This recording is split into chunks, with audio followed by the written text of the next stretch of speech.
Hello दोस्तों, तो मैं फिर लेकर हाजिर हूँ अपनी अगली वीडियो जिसमें हम कवर करेंगे अपने अगले वीडियो के अगले क्वेश्चन जो कि 701 से 800 क्वेश्चन को हम कवर करेंगे इस वीडियो में।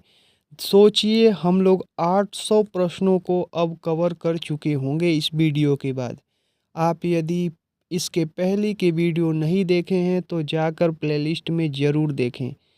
यह वीडियो साइंस से related RRB group D, RRB assistant loco pilot या टेक्नीशियन, इन सभी एग्ज़ामों के लिए उपयोगी है। इसमें सभी प्रीवियस ईयर को कवर किया गया है। तो आपको बता दें कि जो क्वेश्चन बनते हैं वह यहीं से बनते हैं, इसी पैटर्न पे बनेंगे। क्योंकि कहाँ से क्वेश्चन आएंगे? अभी जो टेक्नीशियन का एग्ज़ाम हुआ था उसमें जो बच्चे थे वे लोग कहते थे कि सर हार्ड बहुत आया था साइंस। क्यों हार्ड आया था? क्योंकि आपने प्रिपरेशन नहीं किया था, प्रीवियस ईयर नहीं देखा था। आप सिर्फ आप कोचिंगों के भरोसे बैठे रहते हैं तो कैसे होगा आपका, बताइए। तो यह सबसे बेहतर सेगमेंट है, सोच लीजिए आपके लिए। क्योंकि इसको कोई पढ़ता नहीं है, क्योंकि यह एसएससी में तो पूछा नहीं जाता है बहुत ज़्यादा, तो डीपली इसमें पूछा जाता है। तो इसलिए इसके प्रीवियस ईयर को देखना, इसके प्रश्नों को देखना, उनके पैटर्न को देखना और समझना बहुत ज़रूरी है। और जब मैं बार बार कहते आ रहा हूँ पहली वीडियो से ही कि जब आप 10,000 क्वेश्चन करके जाएंगे, सोचिए 800 पे हम लोग आ गए, जैसे ही 50-60 वीडियो होगी 5-6 हज़ार क्वेश्चन कंप्लीट हो जाएंगे। और जहाँ तक मुझे लगता है 5-6 हज़ार क्वेश्चन में पूरा इस आपका साइंस का सेगमेंट ही समाप्त हो जाएगा। फिजिक्स, केमिस्ट्री और बायोलॉजी तीनों समाप्त हो जाएगी।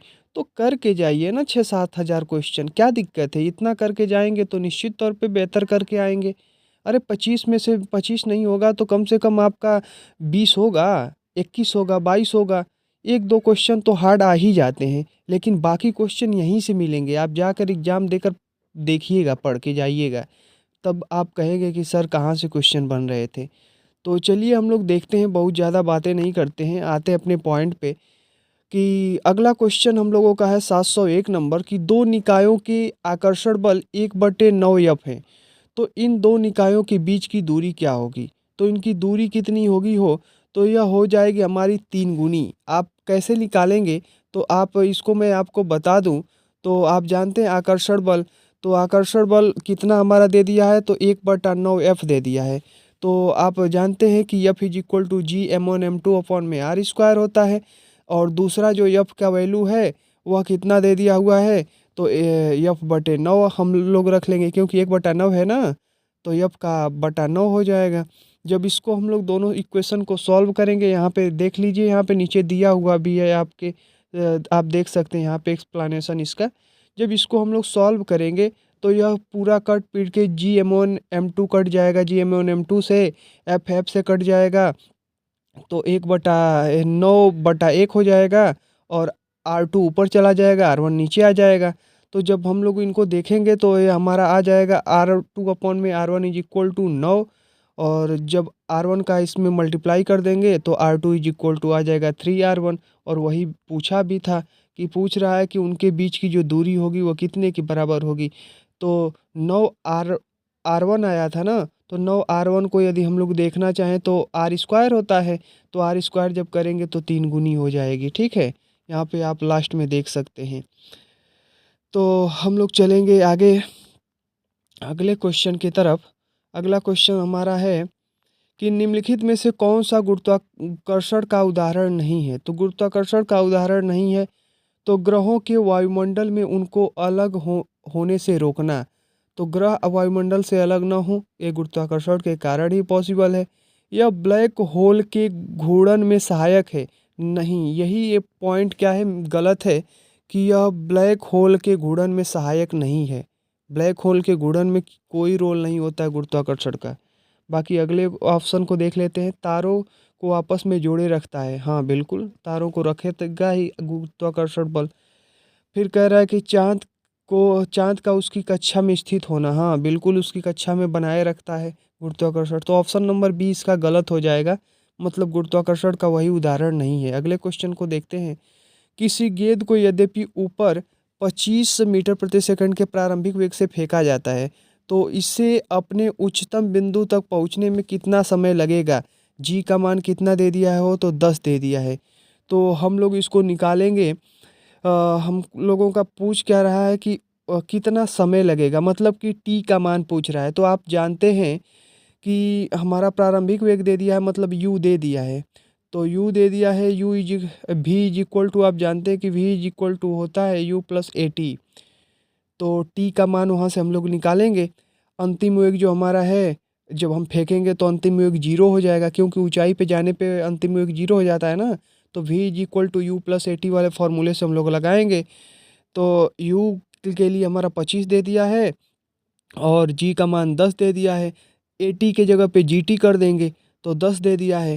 तो हम लोग इसको जब सॉल्व करेंगे तो हमारा आ जाएगा, यह 25 इधर आ जाएगा तो -25 हो जाएगा, -25/10 हो जाएगा। और उसके बाद हम लोग क्या कर देंगे कि टी से टी इज इक्वल टू निकाल लेंगे। तो टी इज इक्वल टू हमारा आ जाएगा 25 में जब हम 10 का भाग देंगे तो 2.5 के समथिंग आना चाहिए। 2.5 सेकंड। देखिए ऑप्शन नंबर बी इसका सही जवाब है। ये कि कैसे लगा है, जैसे मैं बताया हूँ वैसे ही लगेगा। आप वहाँ पे एक्सप्लेनेशन भी आप देख सकते हैं कि V is equal to U plus A T वाले फार्मूले से, क्योंकि अंतिम वेग जीरो हो जाएगा। क्योंकि जब गेंद फेंकते हैं ऊपर तो ऊपर जाती है तो एक क्षण के लिए रुकेगी, यदि मान लेते हैं तो वहाँ पे अंतिम वेग जीरो हो जाएगा। अगला देखते हैं कि इनमें से कौन सी एक रासायनिक प्रतिक्रिया नहीं है? तो रासायनिक को प्रतिक्रिया नहीं है तो अपघटन है। अपघटन, ऑक्सीकरण भी है, हाइड्रोलिसिस भी है, मतलब हाइड्रोजन का जुड़ना। फिर ये गुरुत्वाकर्षण क्या है? एक रासायनिक प्रतिक्रिया नहीं है, मतलब रसायन विज्ञान में ऐसा कुछ देखने को मिलता है नहीं। तो अगले क्वेश्चन पे चलते हैं हम लोग। अगला क्वेश्चन, अब इन आधारों पर क्वेश्चन मिलेंगे आपको। Gravity and motion under gravity, गुरुत्व और गुरुत्व के अधीन गति, अब इन पे रिलेटेड क्वेश्चन मिलेंगे। कह रहा है कि निम्नलिखित में से गलत कथन को चुनिए। गलत कथन क्या है हो कि गुरुत्व त्वरण पिंड के रूप में आकृति एवं द्रव्यमान पर निर्भर नहीं करता है। तो यह गलत नहीं है, ये सही है। अगला क्वेश्चन कह रहा है कि द्रव्यमान पर निर्भर क्या करता है? तो गुरुत्व त्वरण जी। तो अगला देखेंगे, गुरुत्व त्वरण जी ध्रुवों पर अधिकतम होता है। जी का जो मान होता है वह ध्रुवों पर अधिकतम होता है। ध्रुवों पर तो अधिकतम होता ही है, ये पॉइंट सही है। अगला कह रहा है कि गुरुत्वीय त्वरण जी भूमध्य रेखा पर न्यूनतम होता है। हाँ, बिल्कुल न्यूनतम होता है। ध्रुवों पर अधिकतम, ध्रुवों और भूमध्य रेखा पर अर्थात विषुवत रेखा पर न्यूनतम होता है और ऊपर और नीचे जाने पर घटता रहता है। कह रहा है कि यदि लिफ्ट किसी त्वरण से ऊपर की ओर जा रही है तथा किसी पिंड का आभासी भार उसके वास्तविक भार से कम होता है, तो वास्तविक भार से कम नहीं होता है। यहाँ पे यही पॉइंट हमारा क्या है? गलत है। यही क्या है? हमारा गलत है। ऑप्शन नंबर डी इसका क्या होगा? सही जवाब हो जाएगा। यदि किसी त्वरण से ऊपर की ओर जा रही किसी आभासी पिंड का भार उसके वास्तविक भार से कम होता है, नहीं, अधिक होता है। यह आपको ध्यान देना है। ऑप्शन नंबर डी इसका क्या होगा? सही जवाब होगा। आगे देखेंगे, कह रहा है यहाँ पे उसका एक्सप्लेनेशन भी लिखा है कि जब पिंड एक समान गति से ऊपर चढ़ती या उतरती है तो पिंड के भार में कोई परिवर्तन नहीं होता, अर्थात जितना रहता है उतना ही रहता है।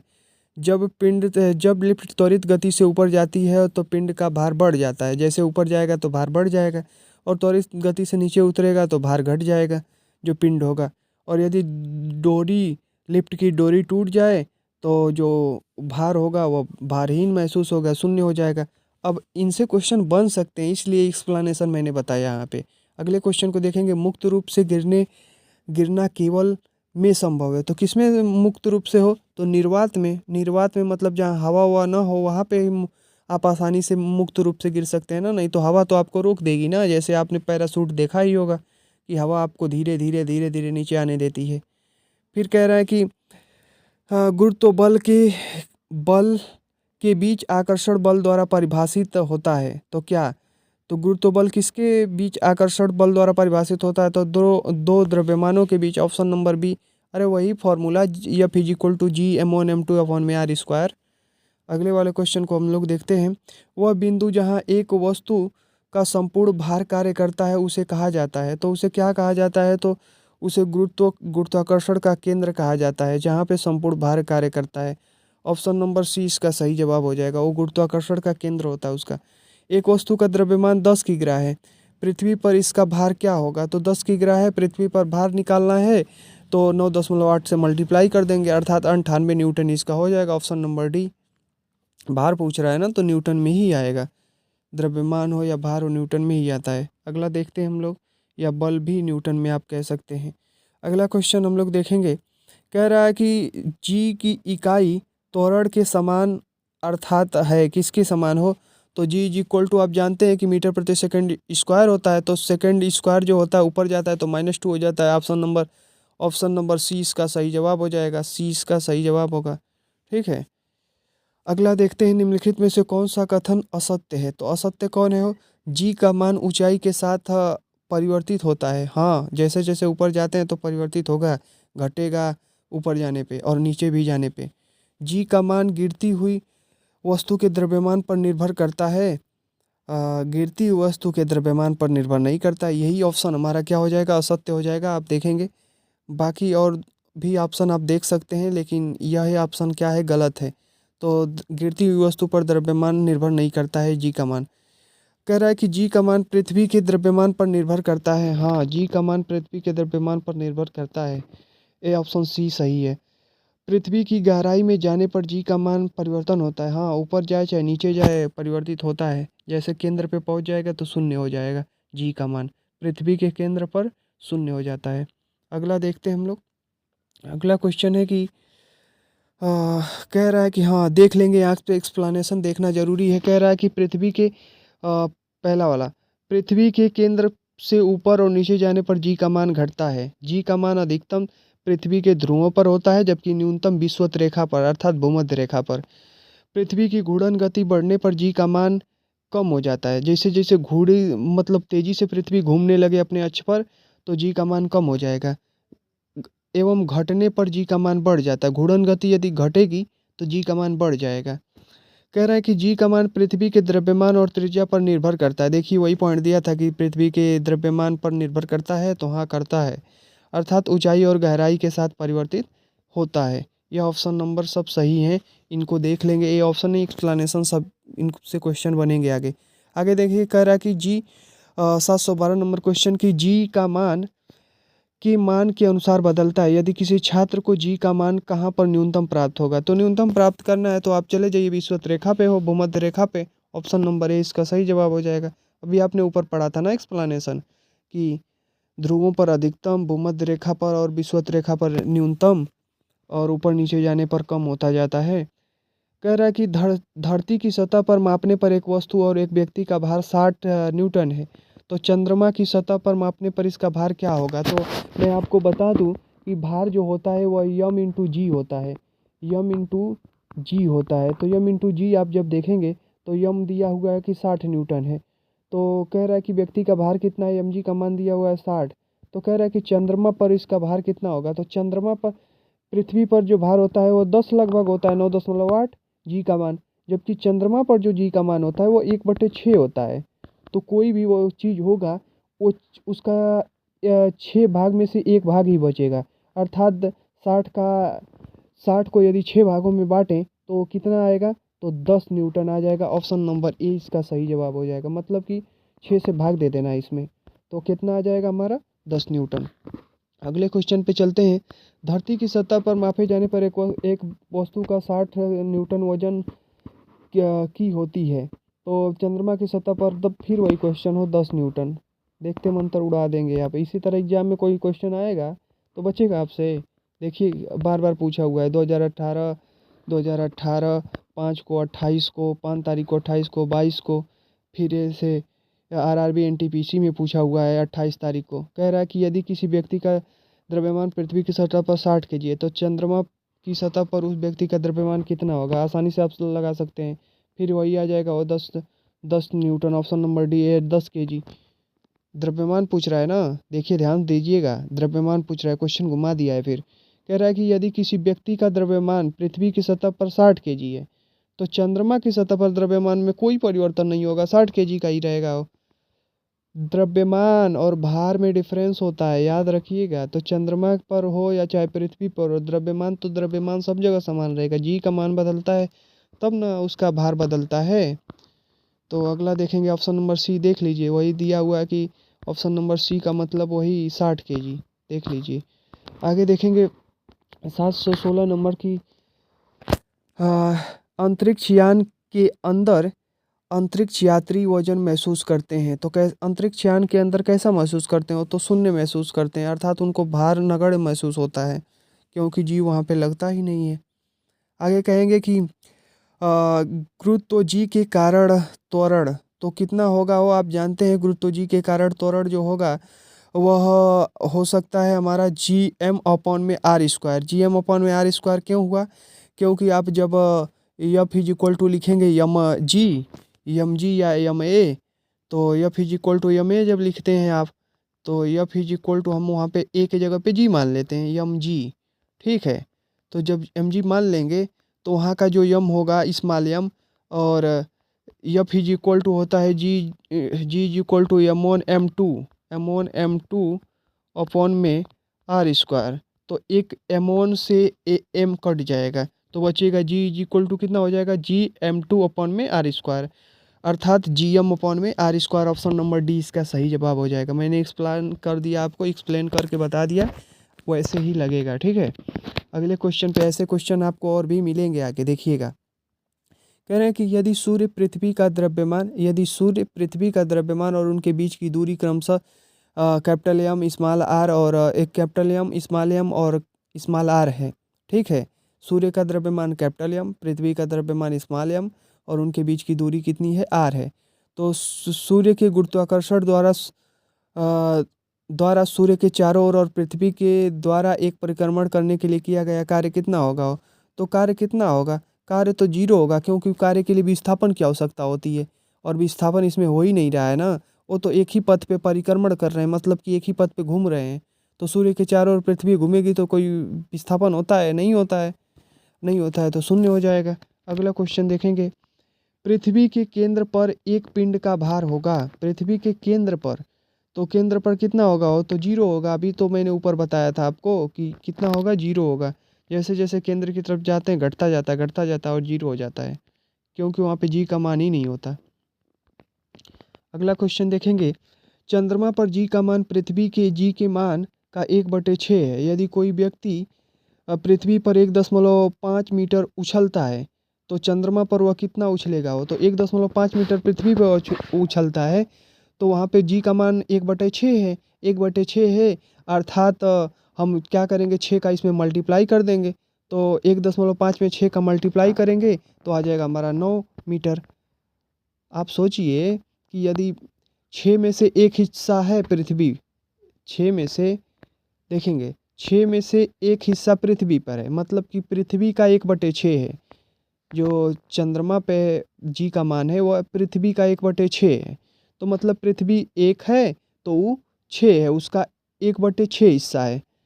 तो जब हम क्या करेंगे, तो ऐसी स्थिति में हम क्या करते हैं कि जो जितना मीटर वो उछलता है, अर्थात आप दूसरी भाषा में समझिए, मान लीजिए आपको नीचे कोई कम बल से खींचेगा तो आपको पृथ्वी पर ज़्यादा बल से खींचा जाता है, 9.8 से खींचा जाता है, तो आप कम उछल पा रहे हैं, 1.5 ही उछल पा रहे हैं। जब आपको बहुत कम से खींचा जाएगा, मान लेते 1/6, मतलब 10 में 6 का भाग दे दीजिए तो और भी कम वैल्यू आ जाएगी ना।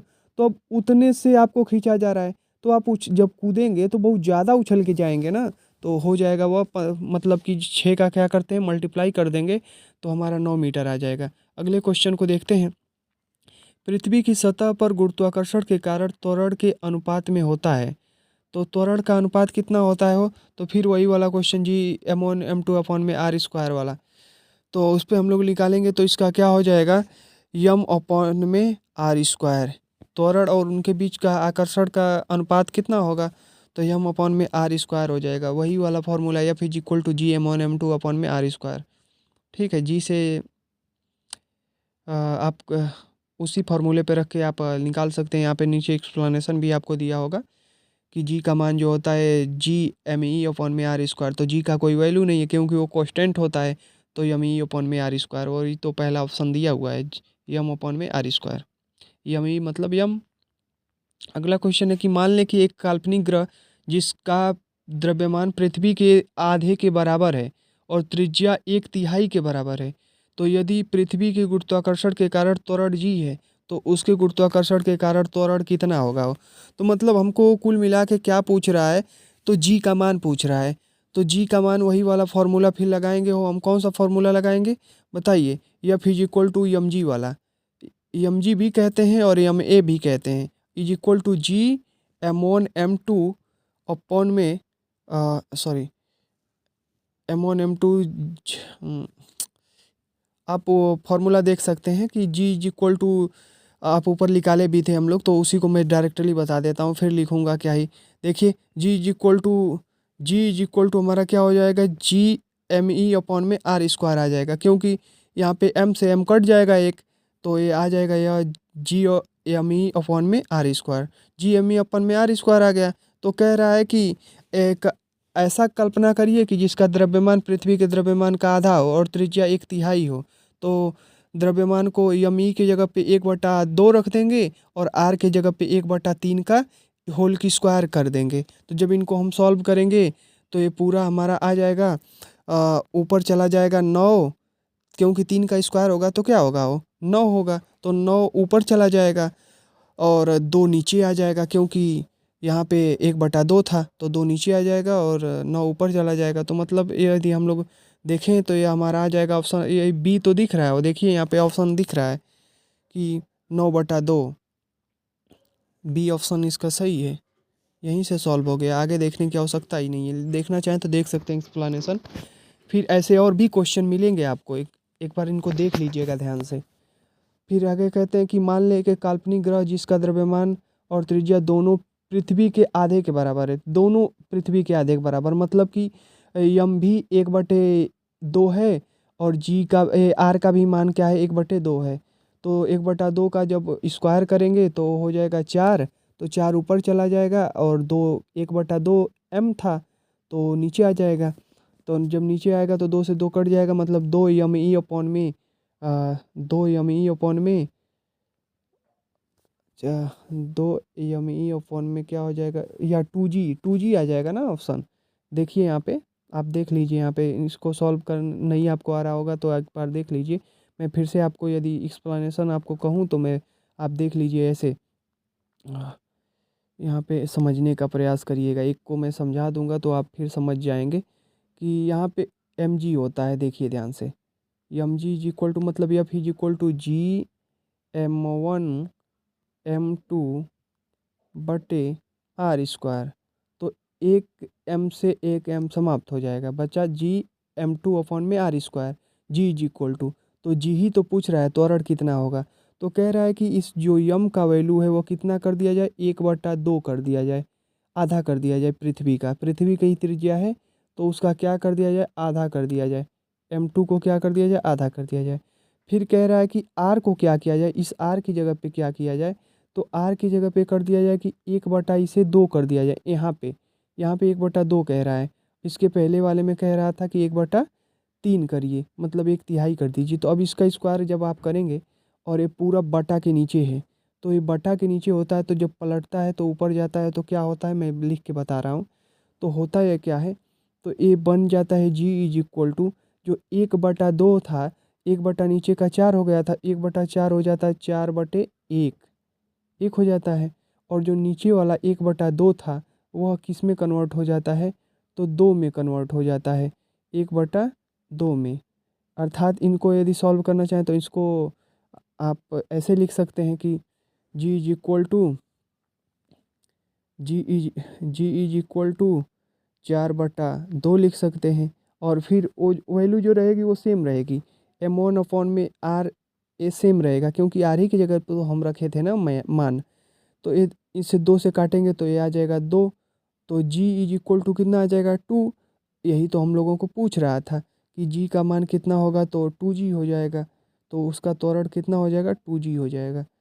ठीक है, यही ऑप्शन नंबर डी हमारा सही जवाब होगा। अगले क्वेश्चन को हम लोग देखते हैं, फिर वही क्वेश्चन आ गया हो कि यदि जिस यदि एक ग्रह मान लें और जिसका द्रव्यमान और त्रिज्या दोनों पृथ्वी के द्रव्यमान और त्रिज्या के दोगुने हैं, तो उस ग्रह की सतह पर गुरुत्वाकर्षण के कारण त्वरण पृथ्वी से यन गुना है। तो यन का मान ज्ञात करिए, यन का मान ज्ञात करिए, वही वाला फॉर्मूला लगाएंगे, G is equal to small G is equal to capital G M E upon में आर स्क्वायर, ऐसे वाले पे रखेंगे। तो क्या कह रहा है कि द्रव्यमान को क्या कर दिया जाए, तो द्रव्यमान और त्रिज्या दोनों को क्या कर दिया जाता है कि दो गुना कर दिया जाता है, तो दोनों में दो का मल्टीप्लाई कर देंगे हो।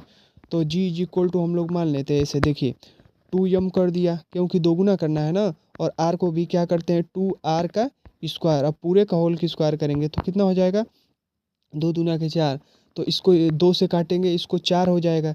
तो 4 को जब काटेंगे तो ये कितना आ जाएगा 2, अर्थात जी का मान कितना आ जाएगा, तो G is equal to M upon में 2r हो जाएगा, क्योंकि 2 तो 2 से कट चुका था ना, 2 गुणे 2 स्क्वायर था, तो हमारा ये कितना हो जाएगा आर स्क्वायर हो जाएगा।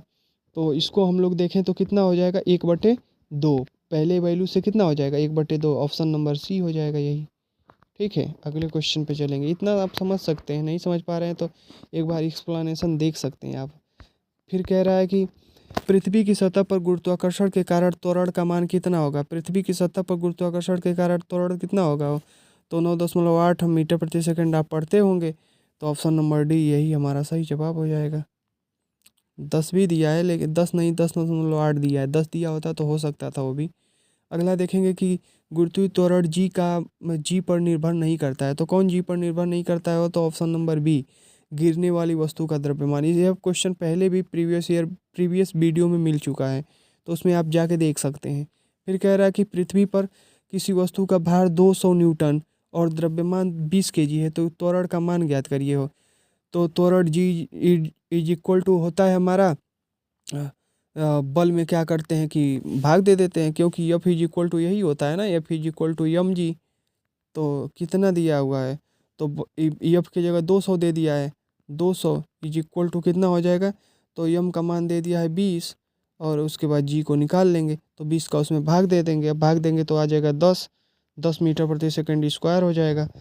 ऑप्शन नंबर 20 का सही जवाब होगा। ये नीचे वाला मत मारिएगा, डी वाला, माइनस बटा भी दिया है और -2 भी दिया है, तो ऐसे नहीं करना होता है, मीटर प्रति सेकंड स्क्वायर होता है। तो ऑप्शन नंबर बी सही होगा। कह रहे हैं कि एक ग्रह मान ले जिसका द्रव्यमान और त्रिज्या पृथ्वी के द्रव्यमान और त्रिज्या का 1/3 है, मतलब दोनों 1/3 हैं।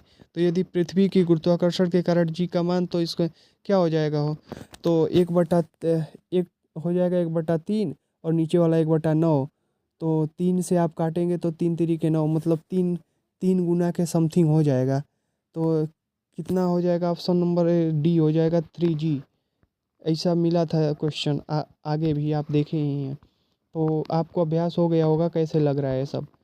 चंद्रमा की सतह पर से लाए गए चट्टान पर क्या असर होगा हो, तो इसके भार में परिवर्तन हो जाएगा, यही ना होता है।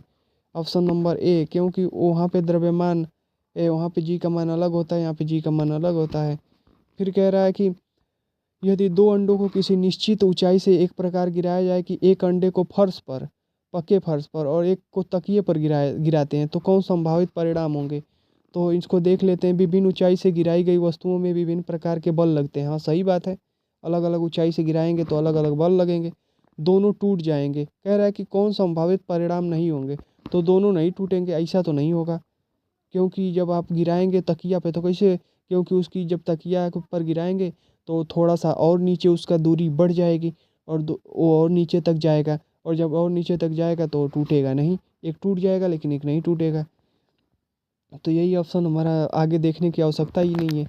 बाकी आप पढ़ना चाहें तो पढ़ सकते हैं, लेकिन इतना जानिएगा कि हाँ, दो दो एक साथ गिरा रहे हैं तो फर्श पे वाला टूट जाएगा और बाकी तकिया वाला नहीं टूटेगा। तो वही कह रहा है कि दोनों टूट जाएंगे, ये गलत पॉइंट है। अगला क्वेश्चन हम लोग देखेंगे। अगला क्वेश्चन कह रहा है कि किसी वस्तु का भार सर्वाधिक होता है कहाँ पे हो, तो ध्रुवों पे होता है, क्योंकि जी का मान ध्रुवों पे ही अधिक होता है ना। यही ऑप्शन ए हमारा सही हो जाएगा। पृथ्वी के चारों ओर चंद्रमा की गति के कारण होती है, कि चंद्रमा की गति किसके कारण होती है, तो अपकेंद्री बल के गुरुत्व बल के कारण, सॉरी, ऑप्शन नंबर ए इसका सही जवाब होगा। चंद्रमा के चारों ओर, पृथ्वी के चारों ओर चंद्रमा की गति गुरुत्व बल के कारण होती है, याद रखेंगे। कह रहा है किसी वस्तु का पृथ्वी की सतह पर द्रव्यमान 60 kg है, तो चंद्रमा पर 10 न्यूटन हो जाएगा वो। द्रव्यमान द्रव्यमान उतना ही होगा। फिर क्वेश्चन फंसा आया है, देखेंगे 60 kg कहीं भी द्रव्यमान बदलता ही नहीं है, तो ऑप्शन नंबर हमारा बी हो जाएगा इसका सही जवाब। द्रव्यमान पढ़िएगा, जब ऐसे क्वेश्चन आएंगे तो द्रव्यमान पूछ रहा है कि भार एक बार देख लीजिएगा। फिर अगला क्वेश्चन कह रहा है कि पृथ्वी की भूमध्य रेखा पर किसी पिंड की भार की तुलना में ध्रुव पर पिंड का भार होगा, कितना होगा? तो ऑप्शन नंबर इसका सी हो जाएगा।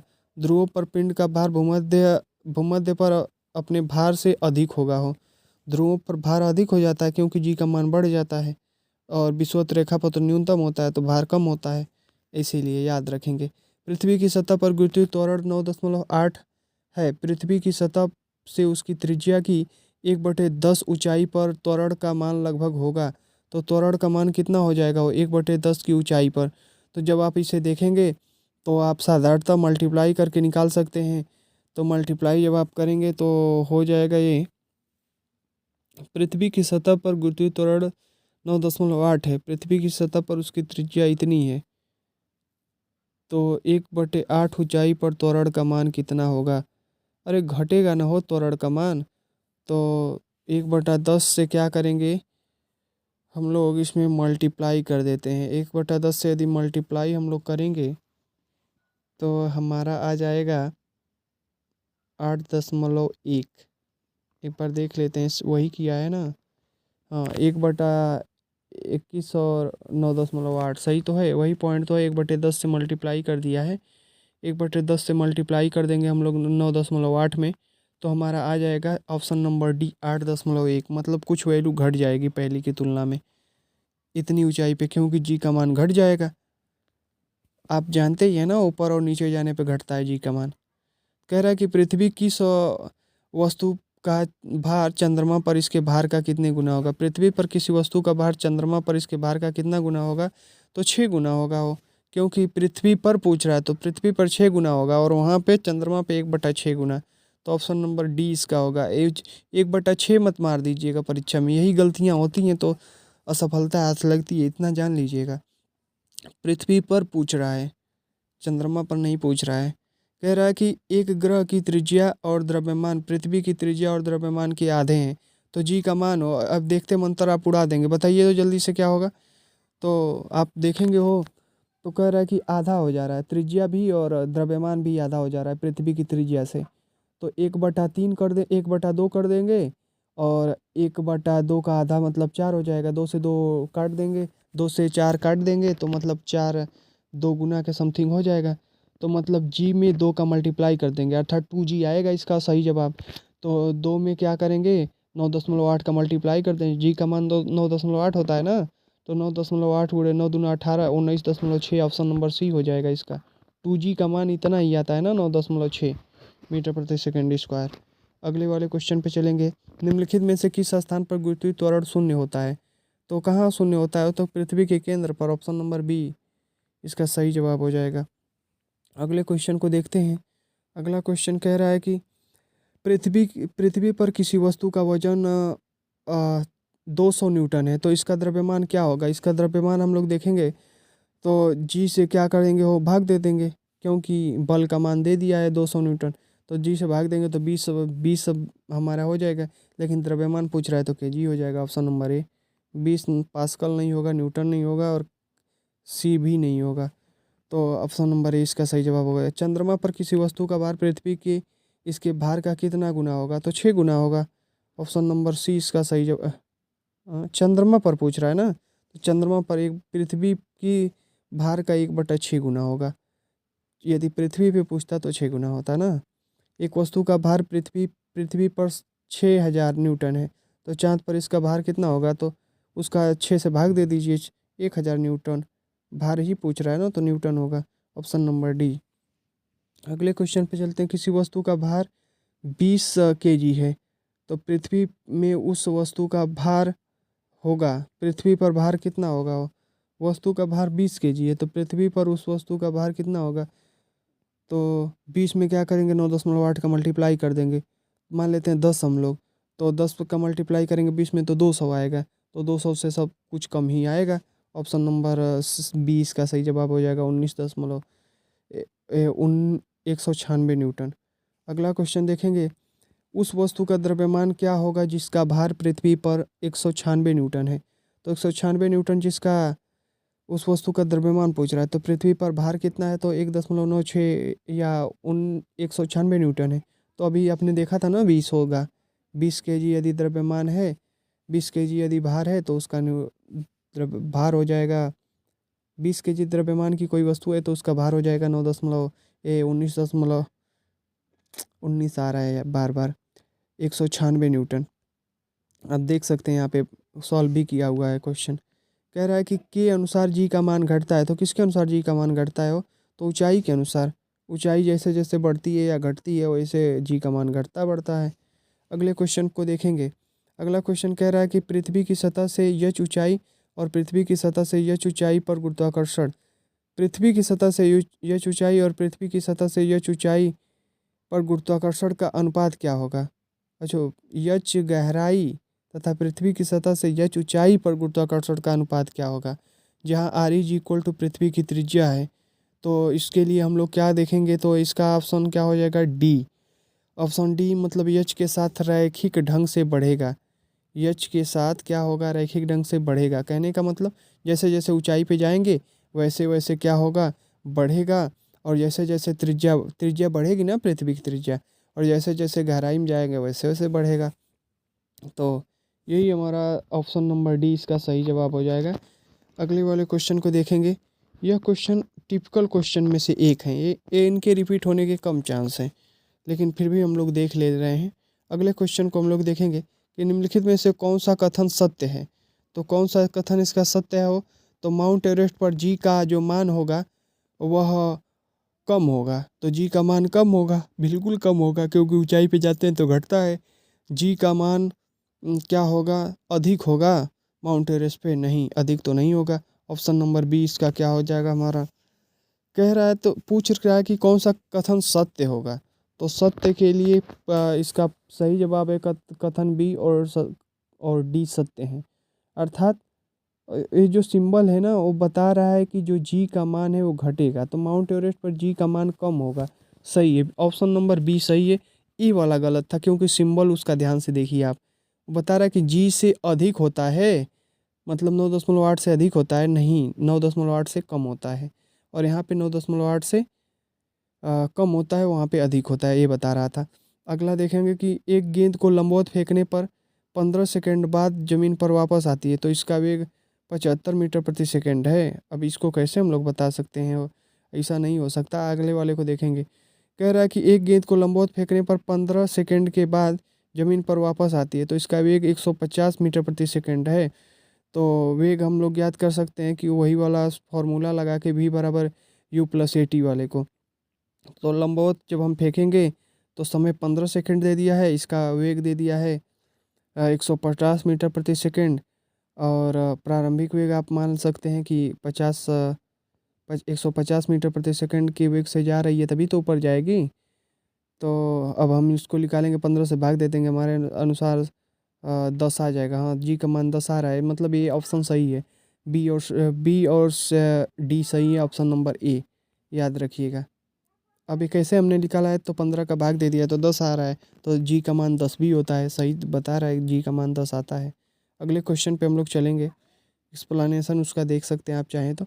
अगला क्वेश्चन कह रहा है कि जी का मान है, तो जी का मान होगा कितना हो, तो पृथ्वी के केंद्र की ओर जाने पर कम होता है। हाँ, कम भी होता है, और जैसे ही केंद्र पर चले जाएंगे तो शून्य हो जाएगा। ऑप्शन नंबर ए सही जवाब हो जाएगा। मुक्त रूप से गिरने के दौरान पिंड किस स्थिति में होता है, तो मुक्त रूप से जब गिरेगा तो भारहीन हो जाएगा। और भारहीन जैसे अभी ऊपर आपने देखा था, लिफ्ट की डोरी टूट जाए तो क्या होता है, भारहीन महसूस होगा। जी का मान किस साथ बढ़ेगा, तो किसके साथ, ऊंचाई के साथ बढ़ेगा, ऊंचाई की वृद्धि के साथ घटेगा, ऊंचाई में कमी के साथ घटेगा। तो आयतन में वृद्धि के साथ, ऊंचाई में कमी के साथ, तो जी का मान ऊंचाई में कमी के साथ घटेगा। ये मतलब कि केंद्र से नीचे नहीं जा रहा है, केंद्र की तरफ आ रहा है, या था विषुवत रेखा की तरफ आ रहा है।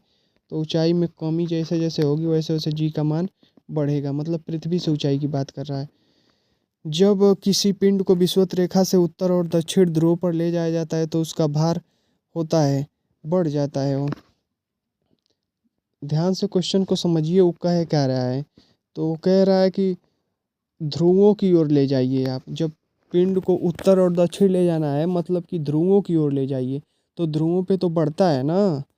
तो आप जानते ही हैं कि बढ़ता है। अगले क्वेश्चन को हम लोग देखेंगे।